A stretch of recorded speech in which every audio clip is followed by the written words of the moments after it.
Hoy vamos a dedicarnos a iniciar la crítica de la razón pura, a iniciar la selección que hemos hecho de la crítica de la razón pura para el curso de Introducción a la Metafísica. Y bueno, habrá que ver cómo nos va. Les había dicho que efectivamente la introducción de la crítica de la razón pura es un texto bastante fácil de seguir, eh, que, por ejemplo, si lo comparamos con el segundo prólogo, el prólogo de la segunda edición, es como menos exigente en ese sentido. Primera cosa que vamos a decir, ustedes habrán notado que muy fácilmente es evidente ver que el texto de la crítica de la razón pura empieza con cuestionamientos, con problemas de índole epistemológica, ¿verdad? De hecho, la introducción inicia precisamente con una distinción en el conocimiento.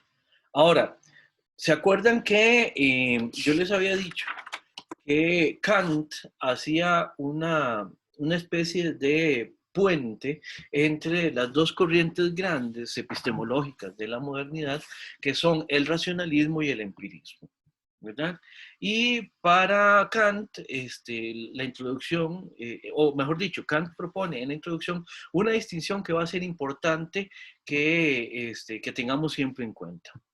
Con Kant hay que tener ciertos cuidados. Uno de ellos es que vamos a tratar de empezar a darle seguimiento a la manera en que él utiliza ciertos términos que van apareciendo ahí a lo largo de la crítica. Vamos a empezar entonces viendo esta distinción que hace Kant entre el conocimiento puro y el conocimiento empírico. La primera frase a la que nos vamos a referir es esta que dice Kant, o según la cual Kant explica que todo nuestro conocimiento comienza con la experiencia. Aquí les voy a pedir que atiendan a los verbos que está utilizando Kant. Kant dice, todo conocimiento comienza con la experiencia, pero no todo conocimiento proviene de ella. Ahora, el punto es este. Lo que quiero que resalten es que desde el punto de vista cronológico, no hay ningún tipo de conocimiento antes de que los seres humanos generemos experiencia. O sea, en Kant no hay la presencia de ningún tipo de contenido representacional antes de que nosotros generemos una experiencia con el mundo. Ahora, dígame. Perdón, ¿podría repetir la frase? Sí, el punto es, todo conocimiento comienza con la experiencia, pero no todo conocimiento proviene de la experiencia. Gracias. Con todo gusto. En ese sentido, el punto es, la experiencia es el punto, a partir de que hay experiencia es que hay conocimiento. Aquí hay algo que resaltar de buenas a primeras, que es lo siguiente. Para Kant, hay efectivamente conocimiento empírico, ¿verdad? No estamos aquí ante, por ejemplo, un Descartes que pone en tela de juicio el conocimiento que recabamos empíricamente. ¿Cuál es el conocimiento que recabamos empíricamente? Aquel que recopilamos por medio de los sentidos. En tanto que los sentidos son, de alguna manera, posibilitadores, por así decirlo, de la recepción de cierta información, gracias a que los sentidos de alguna manera están abiertos a recibir estímulos que vamos a ponerlo en este sentido, porque Kant también sigue la misma metáfora que hay en Descartes de ese interior y ese exterior. Los sentidos reciben ciertos estímulos desde afuera que inciden sobre ellos y a partir de los cuales generamos entonces cierto acopio de cierta información. Por ejemplo, las representaciones visuales las recibimos a partir de que por medio de la vista, por medio de los ojos, podemos ver lo que está alrededor. De la misma manera, las representaciones táctiles, las representaciones olfativas, todo lo que tenga que ver con la experiencia es fruto de esa capacidad que tenemos de recibir información del entorno. Por ejemplo, si ustedes me ven ahorita, yo estoy en un lugar, ya este mismo ejemplo lo hemos utilizado en otras clases. Yo estoy en un lugar que está bastante iluminado, precisamente porque la luz del sol que da ahí afuera entra por las ventanas y permite que el lugar esté bastante bien iluminado. También puedo decirles que en este momento este lugar está bastante caliente, está haciendo bastante calor, un calor húmedo, bochornoso, etcétera, etcétera. Eso yo lo conozco, lo percibo gracias a mi capacidad empírica, a mi capacidad de generar representaciones empíricas. Si yo me voy hacia atrás en la historia de mi conocimiento y de mi interacción con el mundo, habrá un momento, el momento de inicio de todo mi conocimiento, ese momento de inicio lo marca la experiencia. Lo marca la experiencia. No hay nada que conozcamos antes de que la experiencia detone en nosotros ese inicio del conocer. Ahora, importante decirlo, una vez que ya nosotros empezamos a generar conocimiento del mundo por medio de la experiencia, poco a poco vamos conociendo más y más y más, vamos acopiando más y más experiencias, pero también llega un momento en que llegamos a conocer ciertas cosas que nos es imposible recabar por medio de los sentidos. Por eso es que dice Kant que aunque todo conocimiento comienza con la experiencia, hay algún conocimiento que no viene de ella. Por eso, de nuevo, estos dos verbos que están ahí en la lámina que tenemos en pantalla. Ningún conocimiento precede, ven, temporal, cronológicamente a la experiencia. Y no todo conocimiento proviene de la experiencia. ¿Ven? ¿Se entiende? ¿Alguna pregunta con esto?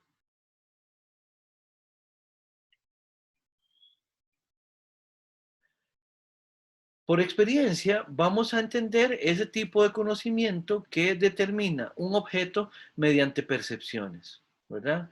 ¿Quiénes perciben? Los sentidos, ¿ya? Los sentidos, los sentidos son los encargados de recibir esos estímulos y generar, entonces, podemos decirlo así en Kant, generar un influjo de información a partir del cual vamos a construir eso que denominamos experiencias. ¿Queda claro? Sí, profe. Bueno, perfecto. Ahora, el punto es este. Para Kant, vamos a hacer una distinción entre el conocimiento que vamos a llamar a priori y el conocimiento que vamos a llamar a posteriori. A priori, en Kant, esto es importante que se lo memoricen de esta manera, a priori para Kant va a significar independiente de la experiencia. El conocimiento a priori es aquel conocimiento que existe en independencia de la experiencia, o sea que no depende de la experiencia para existir este conocimiento. Por otro lado, el conocimiento a posteriori es precisamente el que está mediatizado o el que consiste precisamente en la experiencia, ¿verdad? A priori, independiente de la experiencia, a posteriori, relativo a la experiencia. Ahora, recuerden, como toda explicación epistemológica, de lo que se trata es de ver cuáles son las condiciones mediante las cuales los seres humanos, los seres racionales, generamos conocimiento. Y en función de esto, ¿cuáles son las condiciones que nos garantizan que el conocimiento que estamos generando es adecuado, es confiable, es aplicable, etcétera, etcétera? En ese sentido, los conocimientos a priori tienen la posibilidad, dice Kant, de tener un nivel muy elevado de certeza. La experiencia, ven, y aquí de nuevo la preocupación de Descartes, la experiencia nos genera un tipo de conocimiento ciertamente, y es un conocimiento que para Kant es importante. El problema es que lo que conocemos por medio de la experiencia no es universalmente válido. ¿Por qué? Porque la experiencia es privativo de cada quien.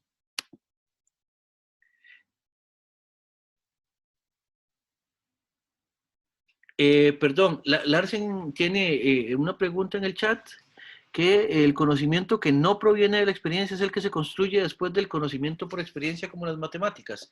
Efectivamente, efectivamente, así es. Vean, nada más hago una indicación, con respecto a las preguntas. Si fuera posible, tal vez las pueden hacer no en el chat, sino por medio del micrófono, si son tan amables. O sea, nada más como para no tener que estar abriendo y cerrando el chat, para no tener que estar manipulando tanto la compu mientras estamos en la exposición. Efectivamente, Larsen, el conocimiento que no proviene de la experiencia, también cronológicamente hablando, lo construimos después de que por medio de la experiencia estamos iniciando el conocimiento. En ese sentido, vean que, ¿cuándo creen ustedes que podemos empezar a tener experiencias? ¿Cuándo, más o menos?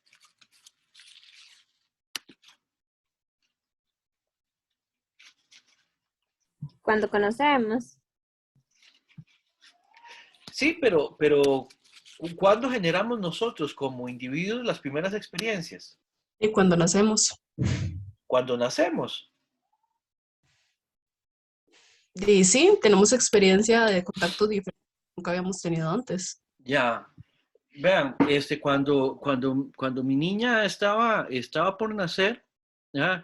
Era muy curioso porque ante ciertos estímulos, qué sé yo, eso, que a uno le dicen, póngale música y pónganle generalmente Mozart, ¿verdad? Y cosas por el estilo, eh,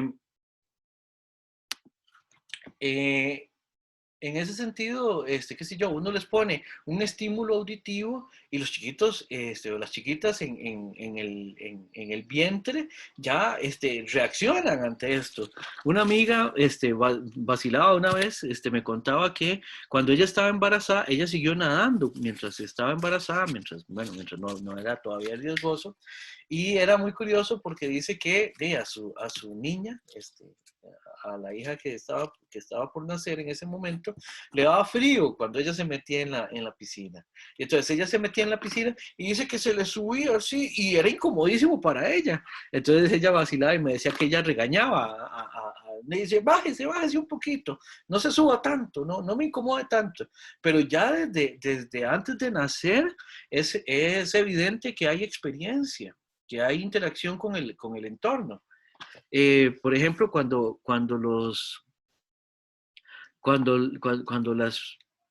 los papás llegan a saludar al bebé o a la bebé que está ahí adentro, los papás se ponen todos contentos porque los papás vienen y hablan y se empiezan a mover mucho, ¿verdad? Y entonces dicen, ay, es que ya me reconoce. Bueno, eso no es exactamente así. Es un estímulo que ellos reconocen como reiterativo, ¿verdad? Ante el cual empiezan a generar respuestas muy fuertes, pero no es porque el chamaco o la chamaca digan, ay, está mi tata, ¿verdad? No, pero ciertamente ya hay un nivel de experiencia antes de nacer. Lo que no hay es conocimiento antes de que como individuos, como seres, podamos generar respuestas sensibles. Hay un momento, digamos, en que todavía no tenemos desarrollados aparatos sensorios en las primeras etapas del embarazo que se están generando otras estructuras, todavía no se tienen representaciones sensibles, por lo tanto no hay experiencia ahí. Ahí no hay absolutamente nada de conocimiento. A partir de que ya se genera experiencia, incluso yo me animaría a decir, esto no está en Kant. Kant no se refiere a esto. Él nada más habla de experiencia, sin mencionar en qué momento es que empieza.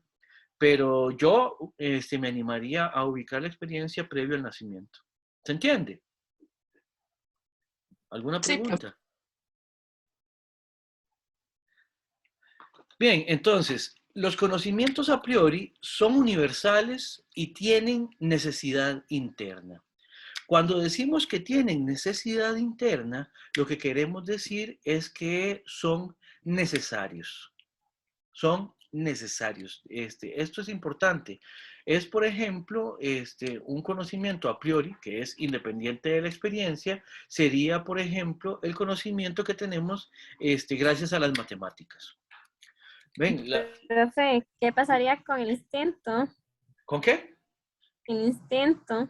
Ok, el instinto, propiamente hablando, es como una especie de programación que es una respuesta que está ahí latente, pero tiene que ver con un saber hacer, con un proceso, pero vamos a ver, no es propiamente hablando un contenido representacional.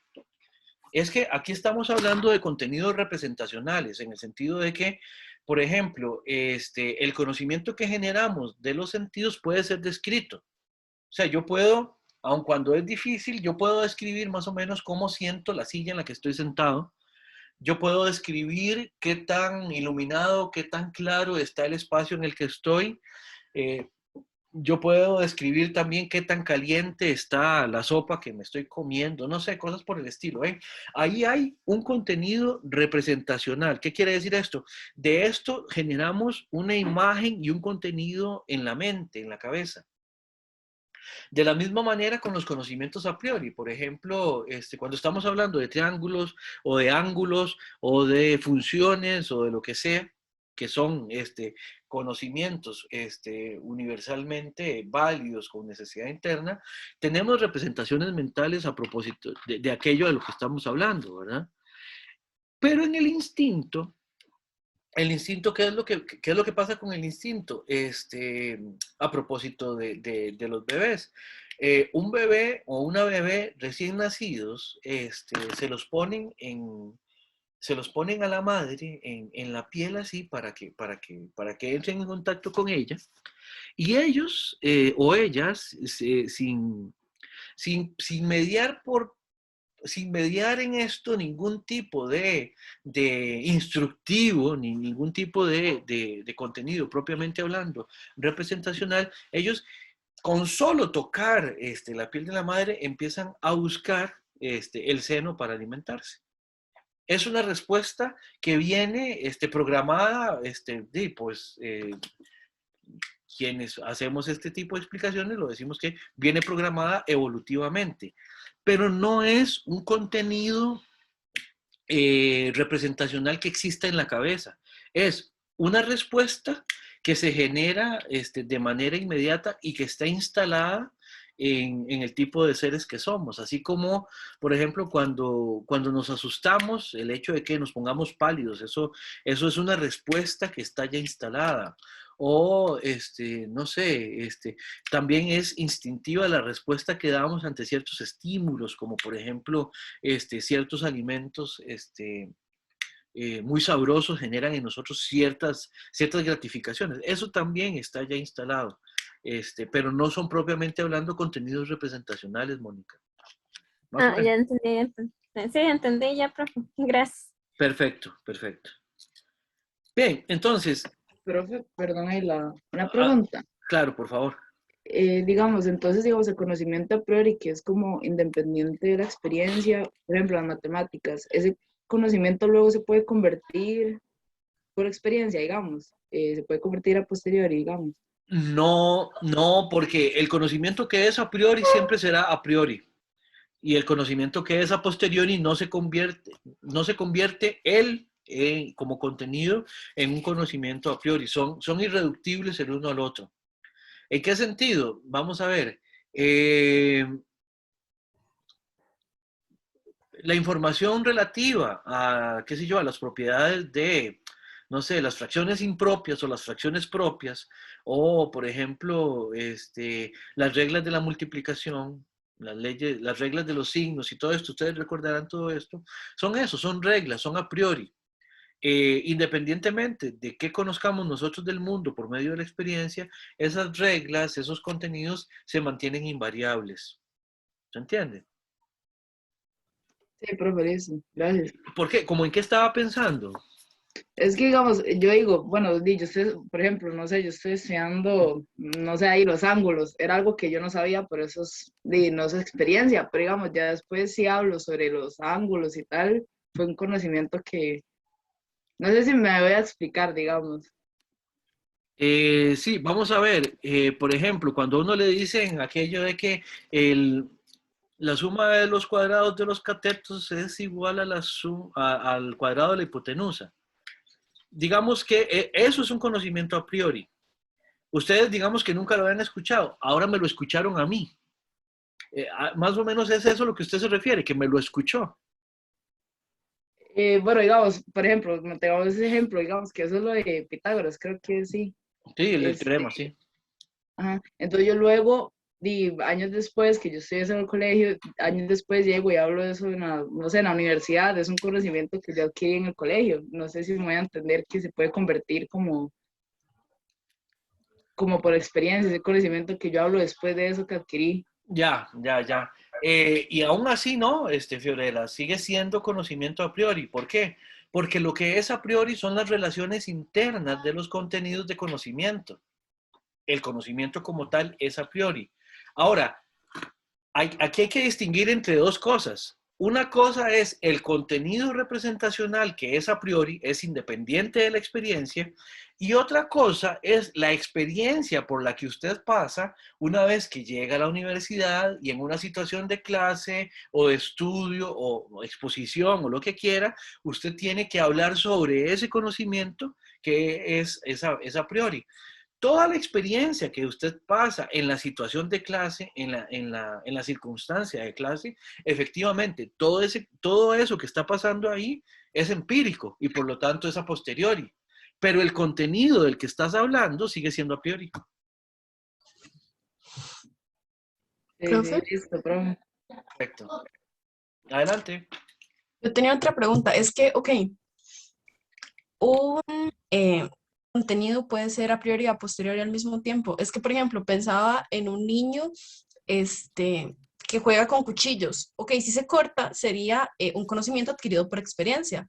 Pero Sí. ¿qué pasa si el niño nunca se cortó? Ajá. La mamá le dijo, no toque el cuchillo porque si no se va a cortar y lo aprendió de esa forma. O sea, no lo aprendió mediante la experiencia. Ok, perfecto, muy bien, muy buena pregunta. Hay un ejemplo por ahí en la introducción al que vamos a recurrir más adelante, pero sí, vamos a ver, a partir de la experiencia uno puede generar ciertas universalizaciones, por así decirlo. Por ejemplo, jugar con cuchillos es peligroso. ¿Por qué? Porque quienes juegan con cuchillos, dicho sea de paso, yo estoy aquí con mi cuchillo. ¿verdad? Quienes juegan con cuchillos, es que me relaja. Quienes juegan con cuchillos, no jugar con cuchillos, sino tener algo en la mano. En todo caso. Sí. El punto es, por experiencia sabemos que cuando uno está manipulando objetos filudos o filosos, puede generar una cortadura. Entonces, a partir de ahí, uno puede generar una regla general, que es los objetos filosos son peligrosos, son potencialmente peligrosos. Es más, lo podemos generar como una afirmación universal afirmativa. Todos los objetos filosos son potencialmente peligrosos. Entonces, ahora, Cuando yo leo una proposición descriptiva como esa, todos los objetos filosos son potencialmente, son potencialmente peligrosos, yo quedo informado representacionalmente también de algo que es una regla general. Como regla general, como toda regla general, es a priori. ¿Por qué? Porque las reglas generales me abarcan una universalidad de casos. Cuando yo digo todo objeto filoso es potencialmente peligroso, estoy hablando de una grandísima cantidad de objetos. ¿Ya? O sea, solo piensen en la cantidad de cuchillas que hay, o sea, cuántos tipos de cuchillas hay. Y en cada uno de esos tipos, cuántas cuchillas efectivamente hay. Y además de eso, agréguenle tijeras, cuchillos, bisturíes, no sé, navajillas, maquinillas de afeitar, no sé, machetes, ¿ve? Todos los objetos filosos. El punto es, como afirmación universal que se refiere a una innumerable cantidad de cosas, es a priori. ¿Por qué? Porque estoy hablando de una totalidad de la cual yo no tengo conocimiento empírico. ¿Por qué? Porque es imposible que yo tenga conocimiento de todos los objetos filosos. Ahora, aun cuando yo no conozca todos los objetos filosos, yo puedo conocer la regla que los incluye. Ahora, esa regla en sí misma es abstracta, es a priori. ¿Se entiende? Sí, y una pregunta, por ejemplo, ¿se puede decir que algo es un conocimiento a posteriori si le pasó a alguien más? O sea, si es la experiencia de alguien más que nos cuenta. Sí, ahora, aquí lo que habría que referir es dos cosas. Primero, como conocimiento a posteriori, como experiencia, es experiencia solamente de aquella persona a la que le pasó. Por ejemplo, yo tengo una cicatriz en este dedo, ¿verdad? Una vez me corté con un cubierto, así de sin gracia, estaba tratando de abrir un frasco fue una imprudencia en todo caso, ¿verdad? Y me corté. Y hasta 3 suturas tuvieron que hacerme todo esto. Ve, ya yo les conté. La experiencia de que yo me corté, de que Sanchito se cortó el dedo, esa experiencia es solo mía. Porque nadie más se generó esta cicatriz, nadie más se generó ese corte, nadie más pasó por esa experiencia específica. Ahora, ustedes saben, y ustedes ya conocen, saben que ese episodio sucedió. Ustedes podrían contarle hoy a alguien que si yo viera, hoy Sanchitos contó que una vez él se cortó. De la misma manera, no sé si recuerdan, en algún momento yo presenté una foto mía de cuando yo andaba caminando ahí cerca de las inmediaciones de la Basílica de Cartago.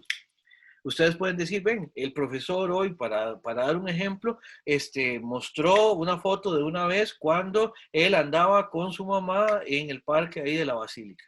Esa experiencia como experiencia es solo mía. Ahora, ustedes saben que cuando ustedes explican o ustedes se refieren a ese tipo de conocimiento, se están refiriendo a un conocimiento cuyo contenido es a posteriori, es de experiencia. No es que ustedes a partir de eso hayan generado esa experiencia, sino que saben que ese tipo de conocimiento es empírico. ¿Se entiende la diferencia? Sí, entonces en ningún caso yo podría decir que el conocimiento para mí es a priori, como desde mi persona. No es a priori porque no es, o sea, ese conocimiento no tiene necesidad interna, que es una de las características que tiene el conocimiento a priori. No es necesario, eso es simplemente algo que ocurrió y por lo tanto está dentro del ámbito de lo empírico. Por lo tanto es a posteriori. Ahora, Gracias. y nada más lo último, como experiencia es de Sanchitos. De Sanchitos, de la mamá de Sanchitos, del papá de Sanchitos, que sería Sanchote, no sé, algo así por el estilo, ¿verdad? O sea, sería de estas personas, de mi hermana también, ¿ya? Que por ahí andábamos los cuatro. Los cuatro participamos de ese paseo Y aún así, la experiencia de cada quien, de mi hermana, de mi papá, de mi mamá y mía, la experiencia específica es privativa de cada quien. La experiencia que yo tuve no es la de mi hermana, ni la de mi papá, ni la de mi mamá. ¿Por qué? Porque lo a posteriori es vinculado solamente con el sujeto, en este caso, que genera la experiencia. Por eso es Entiendo, que gracias. Perfecto. Por eso es que decimos que el conocimiento a posteriori no es universalizable y no tiene necesidad interna. ¿Por qué? Porque la manera en que yo construyo la experiencia es mía. La manera en que ustedes generan la experiencia es de ustedes. Por ejemplo, en este momento estamos participando de esta clase y la perspectiva desde la que yo estoy reconstruyendo empíricamente lo que es participar de esta clase es en algunos sentidos similar a la manera en que ustedes también están reconstruyendo empíricamente esta clase. Pero la experiencia de cada quien es privativa de cada quien, es intransferible y es completamente singular, es de cada uno. Ahora, los conocimientos a priori, vamos a decir también que son claros y ciertos. Esto se parece un poquito a la fórmula cartesiana de claridad y distinción. Bueno, Kant, en lugar de usar claridad y distinción, lo que usa es claridad y certeza, ¿verdad? Ahora, veamos primero las dos entradas de abajo. Para Kant, la claridad puede ser de dos tipos. Por un lado, la claridad puede ser intuitiva o discursiva. La discursiva es la que generamos a partir de conceptos y solamente se construye a partir de los conceptos.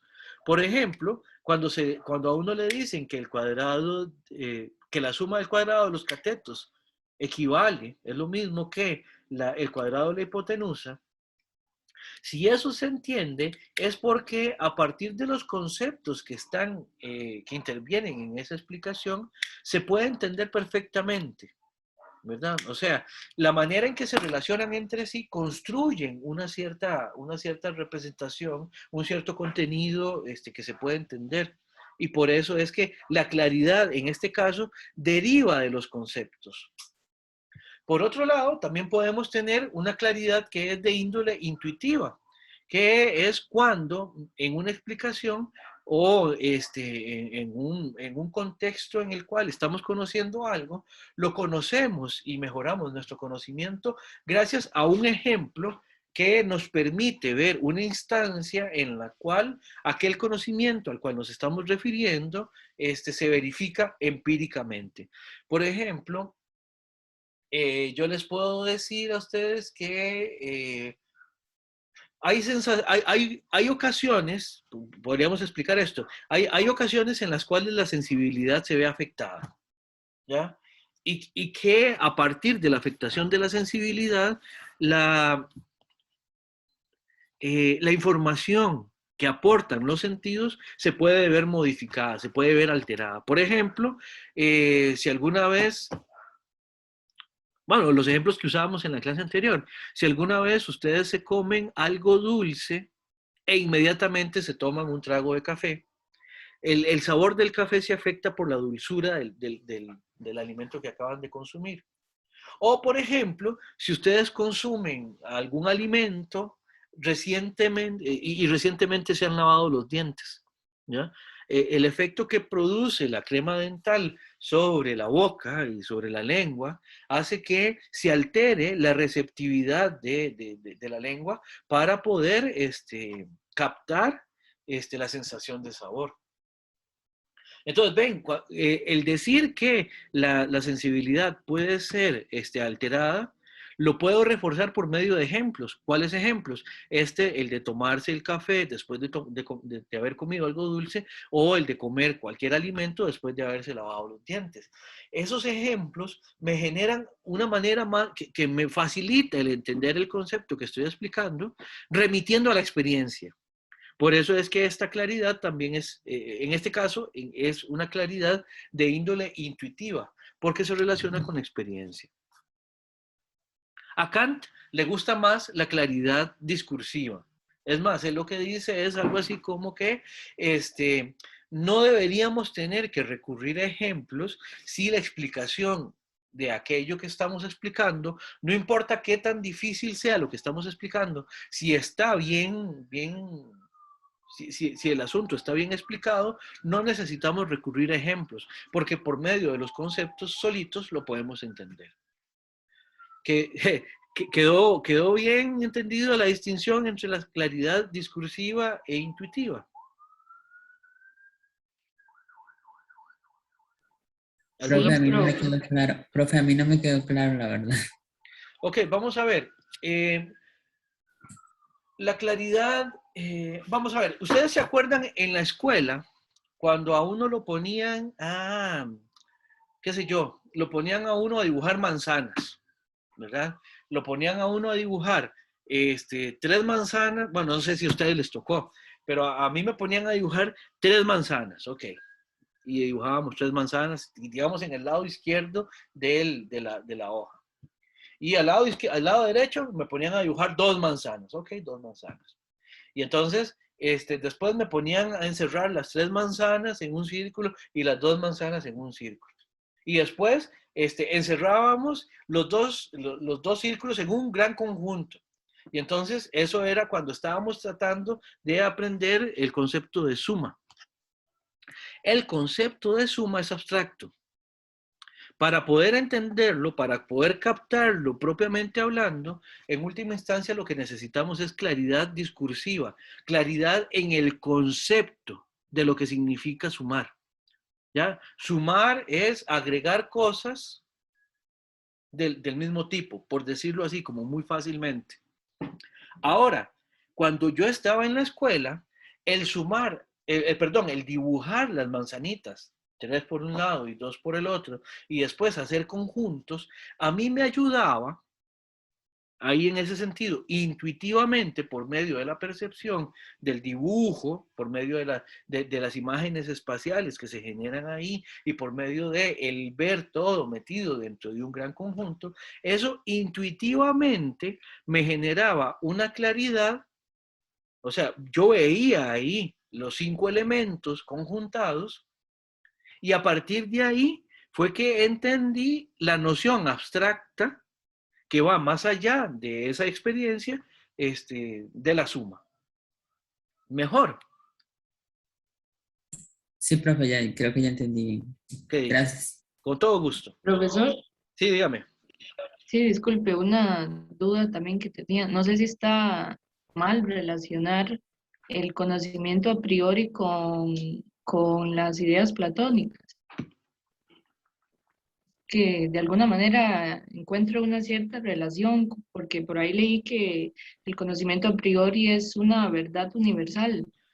Sí, efectivamente.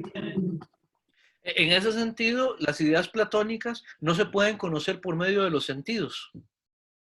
Y como se pueden conocer, pero no por medio de los sentidos. ¿Cómo le llama a esto Kant? A lo que se puede conocer, pero no mediante los sentidos. Aquel conocimiento que es independiente de la experiencia, o sea, a priori. Sí, muy bien. Muy buena relación.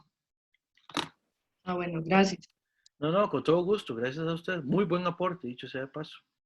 ¿Verdad? Entonces, bueno, ya vimos qué es la claridad, el elemento de claridad de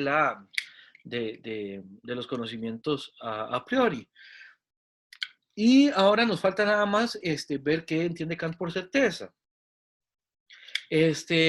La certeza es el contenido que nos permite, o mejor dicho, la certeza es aquello que le da suficiencia objetiva a un saber, a un conocimiento. ¿Qué quiere decir esto? La certeza es el contenido que tiene un conocimiento en el cual cualquier ser cognoscente debería coincidir con otro. Por ejemplo, si ustedes ven el cuadrito, mi cuadrito, digamos, en este momento, en el programa Zoom, ustedes van a ver que el estudio en el que yo estoy, mi oficina, está completamente iluminada. Entonces, como es un conocimiento en el cual deberíamos estar de acuerdo, porque es objetivamente referenciado, deberíamos entonces estar de acuerdo en él, tiene validez objetiva, o sea que no importa quién sea el que esté refiriéndose a este conocimiento, debería ser consistente con lo que están observando las demás personas. En este momento es imposible que alguien se fije y diga, no, no, Sanchitos está en una habitación completamente oscura, donde no se ve ni la palma de la mano puesta enfrente de los ojos. Eso sería imposible. ¿Por qué? Porque remitiéndonos a lo que está pasando acá en esta habitación, es evidente, es objetivamente cierto que la habitación está bastante iluminada y por lo tanto ese contenido tiene completa certeza. ¿Se entiende? Profe, Dígame. una pregunta, es que dice que es tanto, ¿verdad? Subjetiva como objetivamente, ¿correcto? ¿Sí? Ok, ¿qué pasa? Digamos que es un ejemplo un poco cruel, así que por favor, espero que nadie se ofenda, pero ¿qué pasa si, por ejemplo, un ciego dice, es que no, el lugar está completamente oscuro porque yo no me llego a ver ni siquiera las palmas de las manos? Claro. Y el resto de gente que tiene obviamente vista la dice, pues no. Sí, ahí no aplica porque las condiciones de esta persona no vidente son excepcionales y no son las condiciones con las cuales se está construyendo el conocimiento, ¿verdad?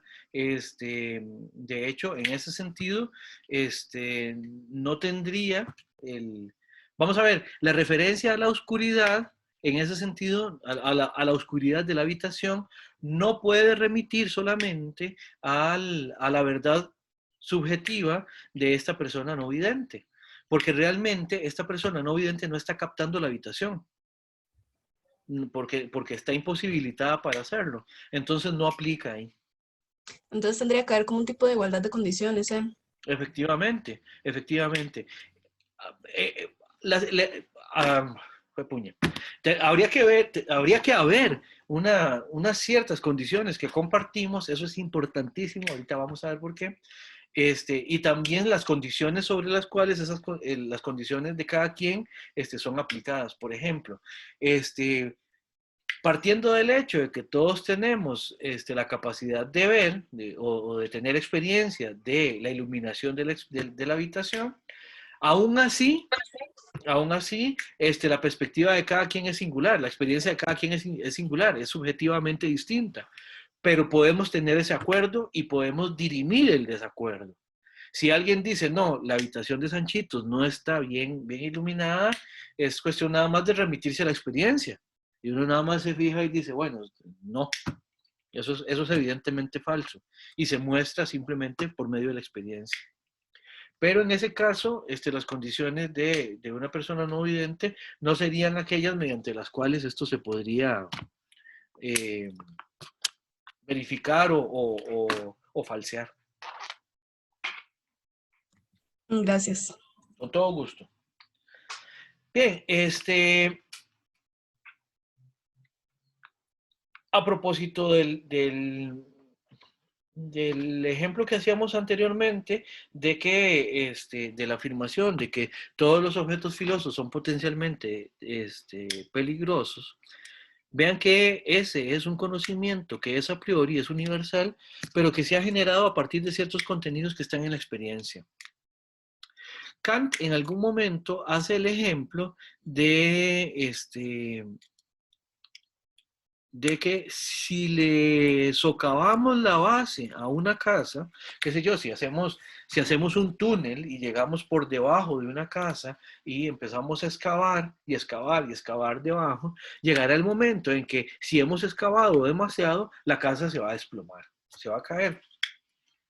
Kant lo que nos dice es que nosotros no necesitamos hacer ese experimento, ir, encontrarse una casa y efectivamente ir a socavarle los cimientos para poder tener certeza, para poder tener seguridad de que al hacer eso la casa se va a caer. No necesitamos hacerlo. ¿Por qué? Porque a partir de la observación, a partir de la experiencia, hemos observado ya tantas veces que lo que sucede es que si algo no tiene un punto de apoyo, cae, que a partir de ahí hemos generado una regla general y esta regla general se la podemos aplicar a la casa. Y por eso es que ciertos conocimientos siguen siendo a priori, aun cuando en última instancia remiten a la experiencia. Por ejemplo, yo cuando explicaba esto en un salón de clases, yo usaba mucho la pizarra, ¿verdad? Entonces yo siempre, no sé, agarraba el borrador y yo le decía a alguien, mira, ¿qué pasa si yo te lanzo este borrador? Y es que uno se lo puede imaginar, ¿ya? Uno puede imaginarse todo lo que sucedería cuando por medio del impulso que yo le doy al borrador, el borrador sale de mi mano, no sé, se va atravesando el salón de clases, ¿ya? Genera una parábola, ¿ya? Y le cae a alguien, ya sea que lo ataje, ya sea que le dé en la frente, ya sea que lo pase de lejos o como quieran pensarlo. Uno puede reconstruir todos esos escenarios posibles y uno sabe que es evidentemente eso lo que pasaría. Uno no tendría la expectativa de que el borrador de pronto simplemente se detenga en el aire y se me devuelva. O en lugar de buscar la dirección que yo le di con la fuerza que le imprimí al lanzamiento, que simplemente el borrador, no sé, busque hacia otro lugar, qué sé yo, diga, no, como quien dice, no voy para ahí, sino que se detiene en el aire y sale del salón de clases. Eso no pasaría. ¿Por qué? Porque ya por experiencia sabemos cómo se comportan los objetos que lanzamos. Y a partir de esa experiencia podemos generar una regla general y esa regla general ya sí, ella no es a posteriori, es a priori. ¿Por qué? Porque es independientemente de la experiencia propiamente hablando. No necesitamos lanzar las cosas para poder conocer efectivamente lo que pasaría con algo que lanzáramos. ¿Se entiende? ¿Alguna pregunta hasta el momento?